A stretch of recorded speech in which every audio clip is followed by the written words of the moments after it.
Rape and murder case, జీవిత ఖైదు confirm. నేనైతే case మూసేస్తాను. అమ్మా నాన్న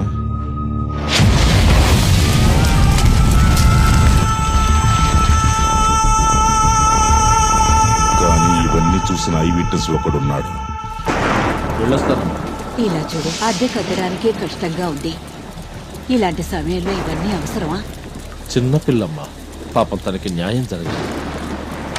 నాన్న త్వరగా రా నాన్న, నీకోసమే ఎదురు చూస్తుంటాను ప్లీజ్. అలాగే నాన్న, వచ్చేస్తాను. లక్ష్మి, వెళ్ళొస్తాను. అలాగే, త్వరగా వచ్చేయండి. వాడినోరెలా ముయిస్తాను.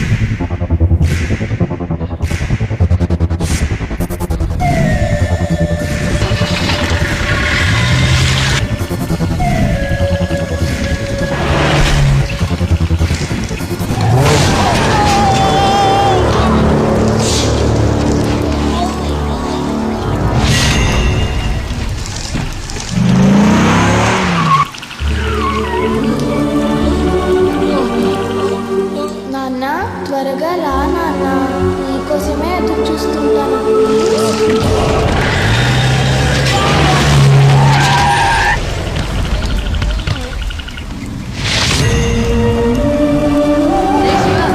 వచ్చి పడుకోరా.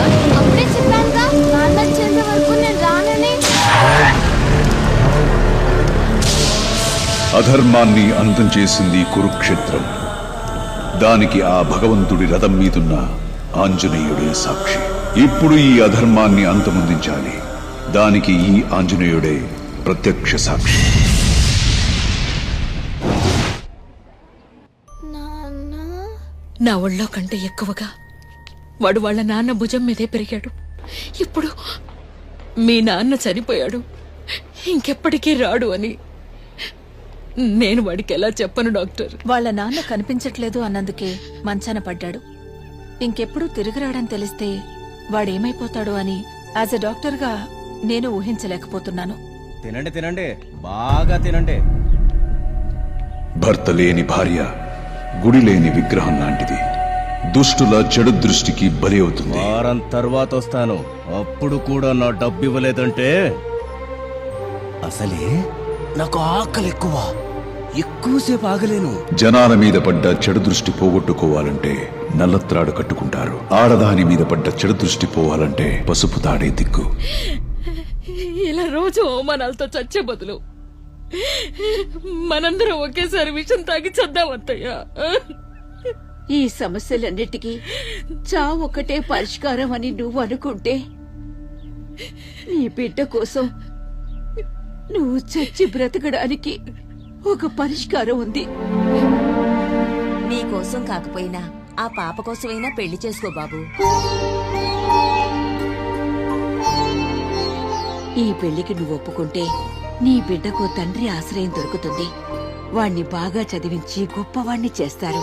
ఒప్పుకో లక్ష్మి, కాదనుకో.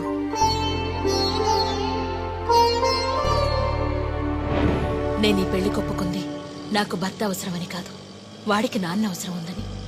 ఇప్పుడు వాడిని హాస్టల్లో వదిలేయడం కరెక్టేనంటారా?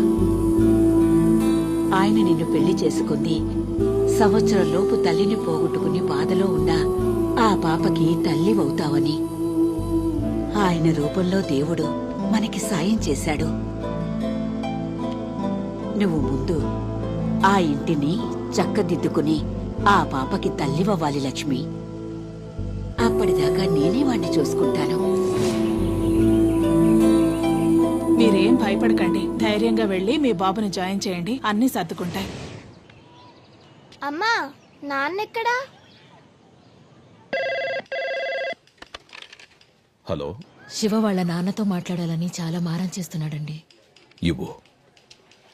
నువ్వు మాతో ఉంటేనే చాలా బాగుంటుంది. త్వరగా రా నాన్న. నేను రావాలంతే కదా? అలా అయితే నువ్వు అక్కడే ఉండి స్కూల్కి వెళ్ళి బాగా చదువుకుని మంచి అబ్బాయి అనిపించుకోవాలి. అప్పుడొస్తాను. ప్రామిస్? ప్రామిస్. ఒరే శివ, ఎప్పుడు చూసినా ఫోన్ చూస్తూ కూర్చుంటావు. రారా బయటికి వెళ్ళి ఆడుకుందాము. నేను రాను. రారా. నేను రాను పో. ఎందుకు నాన్న అంత కోపం? ఎప్పుడు చూసినా నాన్న పని పని పని అంటూ నాన్నతో కచ్చి. అవును కదా. నీకొక కొత్త నాన్నని తీసుకురమ్మంటావా? కొత్త నాన్న ఆ. నాకేం అక్కర్లేదు. అయ్యో అది కాదు నాన్న.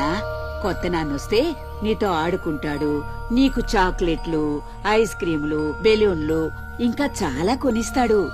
నాకు అలాంటివేం అక్కర్లేదు. అది కాదు నాన్న. వద్దని చెప్పానుగా. అయ్యో చిన్న పిల్లాడివి ఇలా చేయొచ్చా నాన్న? నువ్వెవరు? నేను మీ నాన్నని. మీ నాన్న నేను ఒకే చోట పనిచేస్తున్నామంటున్నాను. అంకుల్, మా నాన్న దగ్గరికి తీసుకెళ్తారా?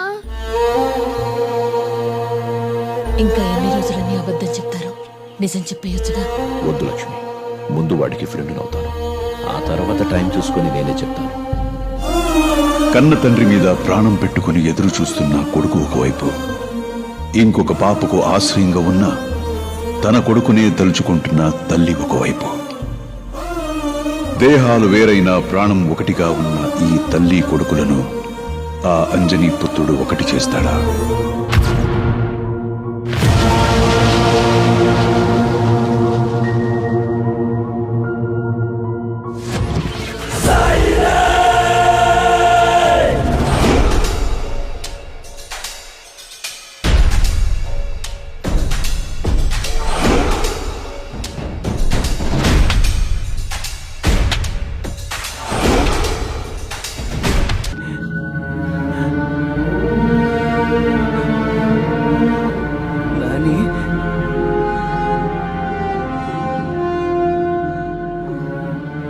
నాన్న, శివ.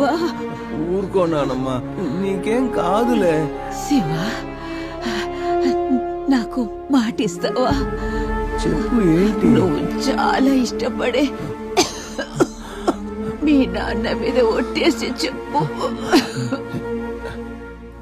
మా నాన్న మీ దొట్టు నేను నడుచుకుంటాను. ఏంటో చెప్పు ఏ నాని. నాన్నైతే వస్తాడు వస్తాడు అని రేయింబవళ్ళు వేచి చూస్తున్నావు, ఆ నాన్న రాడురా.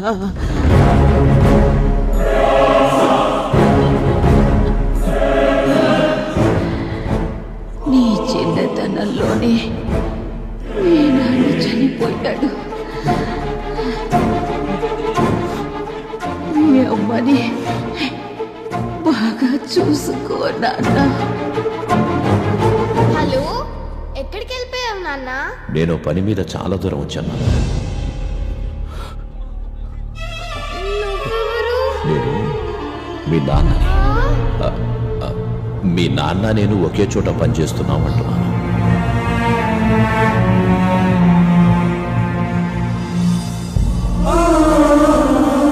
ఈ కుర్రాడి కళ్ళు కప్పి ఇంకొకటి చేత తాళి కట్టించుకుంది. వెళ్ళాము. అక్కడైనా సంతోషంగా ఉందా? అది లేదు. వీడు చదువు కోసం అక్కడ బానిసలాగా కష్టపడుతుంది. అవును, ఆడి బామ్మ చనిపోయినా రాలేదుగా ఆమె. తనకు ఆ కుటుంబమే ఎక్కువైపోయిందిలే. దున్నపోతులా పెరిగాడు, తల్లిని చూసుకోలేడు. ఇక్కడే ఆపు. అమ్మ, ఎంతైనా బెలూన్ కొనుక్కుంటాను. అలాగేనమ్మా. ఇటువంటి అత్తయ్య. తీసుకో, పదండి. ఓ, తిరుపతి నుంచి వస్తున్నారా? ఎవరో కుర్రాడు మీ ఇంటి దగ్గర కూర్చున్నాడు.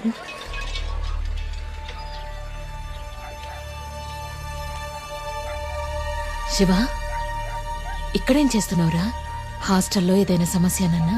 నువ్వు ఇంకో పెళ్లి చేసుకున్నావా? నేనేం అడుగుతున్నాను, నువ్వేం చెప్తున్నావురా? నేను ఏం అడగాలనుకున్నాను అదే అడుగుతున్నా. నువ్వు ఇంకో పెళ్లి చేసుకున్నావా? శివ, లోపల కూర్చొని మాట్లాడుకుందాం. నేను నీతో మాట్లాడడం లేదు, నేను మాట్లాడుతుంది మా అమ్మతో. చెప్పు, నువ్వు ఇంకో పెళ్లి చేసుకున్నావా? అమ్మా, నువ్వు ఊరుకోరా. అయ్యింది ఏంటిప్పుడు? నడు, మన ఇంటికి వెళ్దాం. ఈ ఇంట్లో ఒక్క నిమిషం కూడా ఉండడానికి వీల్లేదు. నానమ్మ చచ్చిపోయింది. రామ్మా. ఎవరు? నానమ్మ నాన్నమ్మ చనిపోయిందా? ఎప్పుడు? ఎలా జరిగిందిరా? మాతో ఎందుకు చెప్పలేదు? అవన్నీ తర్వాత చెప్తాను. నువ్వు ముందు బయలుదేరు. నిన్నెవరు చూసుకోవాల్సిన అవసరం లేదు, నేనే చూసుకుంటాను. ఓహో, మూతి మీద కాస్త మీసం మొలిచేసరికి నీకు మగతనం గుర్తుకొచ్చిందా? ఆ రోజు నా కొడుకే లేకపోతే ఈ రోజు మీ ఇద్దరి పరిస్థితి ఏమై ఉండేది? మసల్లారా, ఇది మా ఇంటి విషయం, నువ్వు మధ్యలో రా. శివ, ఈ ఇంటి వాళ్ళ గురించి ఇంకొక మాట మాట్లాడినా నేను కొడుకుని కూడా చూడను. ఓహో, నువ్వు ఈ ఇంటి దాని అయిపోయావా? వీళ్ళందరూ కలిసి నిన్ను మాయ చేశారు. నీకు అసలు అర్థం కావట్లేదు. ఈయనకి కావాల్సింది భార్య కాదు, ఈ ఇంటి పనులు చేసే ఒక పని మనిషి. ఆ, నాకు మా అమ్మకి మధ్య ఇన్నాళ్ళు నువ్వు అడ్డుగా ఉన్నది చాలు. ఇక మా మధ్య నుంచి శివ, శివ, నా మాట కాస్త విను. తీయవచ్చయ్యి. చిన్నప్పటి నుంచి నిన్ను ఎంతగా నమ్మాను. నన్నే మోసం చేయడానికి నీకు మనసు ఎలా వచ్చిందయ్యా? అయినా నువ్వు మా నాన్నని తీసుకొస్తానని చెప్పి చివరికి మా అమ్మని లాగేసుకున్నావు కదయ్యా. శివ, ఇవన్నీ చేసింది నీకోసమే కదరా? నా కోసం కాదు, నా కోసం అయి ఉంటే నువ్వు ఆ రోజే నిజం చెప్పుండేవాడివి. ఇక మీ నాన్న ఎప్పటికీ రాడు, ఇప్పటి నుంచి నేనే అన్ని అని చెప్పుండేవాడివి. కానీ నువ్వు చెప్పలేదే, ఎందుకంటే నేను నీకు ఎప్పటికీ కొడుకుగా అనిపించలేదు కదా, అందుకు. లేదు శివ. రామ్మా, వెళదాం. శివ, రేయ్, చూడు, ఆయన్ని క్షమించమని. క్షమాపణ ఎవరు అడగాలి? తలెత్తుకుని మాట్లాడుతున్న నేనా, లేక ఏం మాట్లాడాలో తెలియక తల దించుకున్న అతనా? చూడు, నాన్నమ్మకి నేను బాగా చూసుకుంటానని మాట ఇచ్చాను.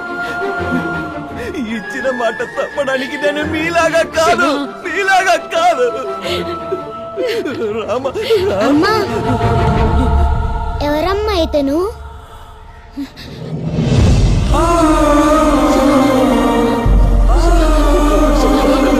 శివ, శివ, శివ, నా మాట విను. నువ్వు తప్పుగా అర్థం చేసుకున్నావు. శివ, శివ, వెళ్ళకురా, ఆగురా. శివ,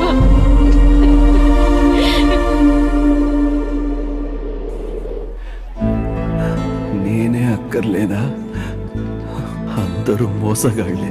ఈ ప్రేమ, ఆప్యాయతలు అన్ని అబద్ధాలు, అంత మోసం. నేను ఓడిపోకూడదు, ఎదిరించి నిలబడాలి. అందరూ నా చేతి కిందే ఉండాలి. పొగరుతో బతకాలి. ఎవడు మంచోడు కాదు. ఇక మీద నేను మంచోణ్ణి కాదు. కుంతి కుమారి తన నోరు జారి రాసింది ఒక